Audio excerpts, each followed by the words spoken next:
आप सबको आज का दिन मुबारक। परमेश्वर की बहुत आशीष आप पर, आपके परिवार पर हो। और ख़ास तौर पे ये तो खुद ही एक आशीष है कि आज मैं और आप जिंदों की दुनिया में कायम हैं, कि इस पेंडेमिक के दौरान प्रभु ने हमें सुरक्षित रखा है।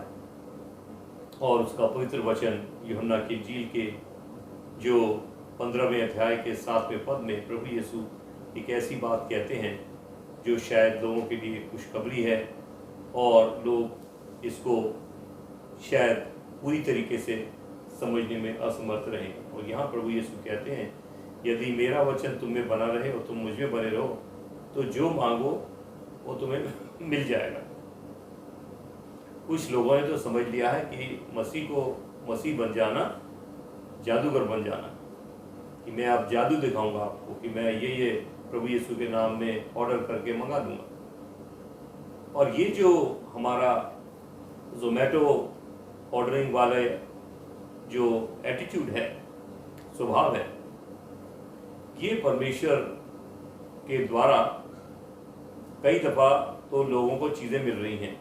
मैं इस पे इनकार नहीं करता कि ये बाय चांस है, लेकिन यदि ये वैज्ञानिक है परमेश्वर का वचन, तो जो बातें प्रभु यीशु प्रीकंडीशन कह रहे हैं वो अवश्य हैं कि हमारे पास हों, इससे पहले कि हम हक से उससे मांगें और हमको मिलेंगे। वैसे तो वचन में प्रभु ने बड़ी स्पष्ट रूप से कहा, पहले परमेश्वर के राज्य को खोजो और ये बाकी चीज़ें तुमको मिल जाएंगी, और ये तो होता है। लेकिन दुर्भाग्य की बात ये है कि लोग अपनी जो ड्यूटी है, जो आगे कार्य था, वो तो भूल जाते हैं। कहते लपक के मैं ले लूँ क्योंकि यीशु के नाम में मिल रहा है। ये प्रभु के लिए एक चिंता का विषय है और मेरे और आपके लिए भी चिंता का विषय होना अवश्य है कि ये परमेश्वर के पुत्र ने जो बातें हमको बताई हैं, ये एक प्रयोग है। और ये प्रयोग कैसा है, जो प्रेरितों के काम के 30वें अध्याय के अंदर हम एक जिक्र पढ़ते हैं। जो पतरस और यूहन्ना थे, मंदिर जा रहे थे, तो वहाँ पर एक व्यक्ति था 40 साल का लंगड़ा, भीख मांगता था। और जब भी कोई निकलता था करते थे, पतरस और यूहन्ना को मिलने का, हमको भी दे दो भाई। और उन्होंने एक ऐसी स्टेटमेंट दी जो कि हमारे इस बात का जो प्रभु यीशु कर रहे हैं वो आधार उसका बनता है कि सोना चांदी हमारे पास नहीं है, जो हमारे पास है ये हमारी धन दौलत है, वो हम तुझको देते हैं। यीशु मसीह के नाम से उठ और खड़ा हो जाए, चंगा पाले, चंगा हो जाए। और लिखा है कि वो सबके सामने 40 साल का लड़का एक छोटे बालक की तरह उछलने लगा, चलने लगा, और लोग तो अचंभा में पड़ गए। ये जो हमारा 50-50 वाला स्वभाव है, दो किश्ती में चलने का, ये हमको थोड़ा सा प्रभु के कार्यों में बाधा डाल रहा है। बाधा इसलिए डाल रहा है कि प्रभु की आत्मा घुट रही है। वो घुटती इसलिए है कि वचन तो नहीं है, लेकिन मांगे ज़्यादा है।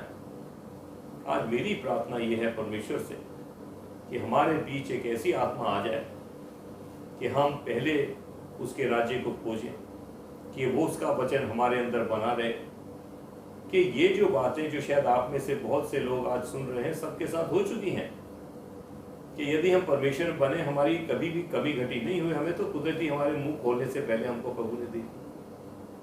और इसलिए मसीह होना कोई जादूगर का शो नहीं है, ये तो एक आत्मिक बढ़ोतरी है, उन्नति है, कि उसकी आत्मा के सहारे, यदि उसकी आत्मा संतुष्ट है, संसार उसने बनाया, कभी कमी घटी होगी, वो सब कुछ देगा और दे रहा है उनको जो इस पथ पर चल रहे हैं। हम इस प्रयोग को आज शुरू कर दें कि उसको बातें हमारे अंदर बनी रहें, उसके राज्य को पहले खोजें। और ये तो दावा है कि ये चीज़ें मिल जाएंगी जब कभी हम उसके जो नाम से मांगेंगे, कि जिनकी धन दौलत विश्वासियों की केवल चंगाई देना है, उनके पत्थर के बने घर, लोहे के बनी गाड़ियाँ नहीं उनकी धन दौलत, उनकी तो पूरी इंटायर डिपेंडेंस प्रभु यीशु पर है, उसकी शक्ति पर, उसके वचन पर। और उन्हीं के द्वारा ये शक्ति कार्य करती है और करेगी, और आपके भी और मेरे भी द्वारा। आमीन। Wish you all a good day and God's many blessings as we begin, or rather are in middle of today.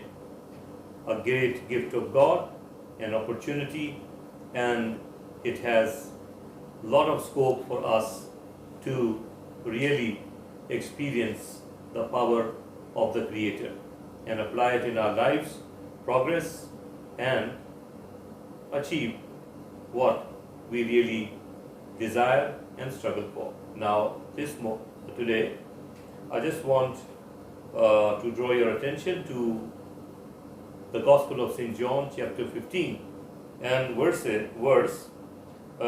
7, where Jesus says, "If you remain in me, and my words remain in you, then you will ask for anything you wish, and you shall have it."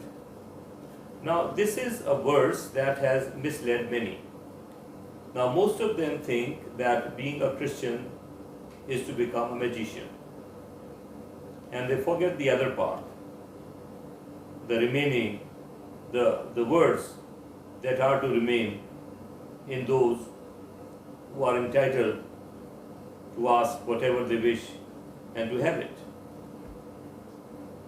This part is forgotten, but to grab and to claim that whatever I will ask in His name, I will receive, and it works. Many times it works, most of the time, but on principle, it's simply granted to us, perhaps because of His mercy and kindness, but on principle, as far as the technicality of this promise is concerned, you did not qualify for it. You simply got it by chance. But then, if the Word of God has a scientific approach, then we must have His words abiding in us, so that our experiences will be such, and I'm sure those who are listening, they have similar experiences as and when they have been obedient to God and have remained loyal to Him. Things and their heart's desires have been fulfilled on their own. Before they asked, they received it. In the Acts of the Apostle, chapter 3, again we read about the two disciples of Jesus, Peter and John, walking in the afternoon to the temple, and on the stairs there's a man who has been lame for 40 years, just simply begging. And what would a beggar do? He asked them also. Now, the wealth of a believer is the statement that these two disciples gave. Silver and gold we have none. What we have, we give to you. Be healed and walk. And to the amazement of the crowd, the whole township, this man of 40 years began to jump up and walk like a young lad. If that is the basis of our faith, if we are detached from the worldly materialism, the perishable things, the spiritual will automatically work and show us results as it did for Peter and John. And my prayer today is that you and I begin this experiment to see the result of receiving what we desire in the name of Jesus. And it will happen as long as we are not 50-50, but entirely dependent on the power and the name of Jesus. Amen.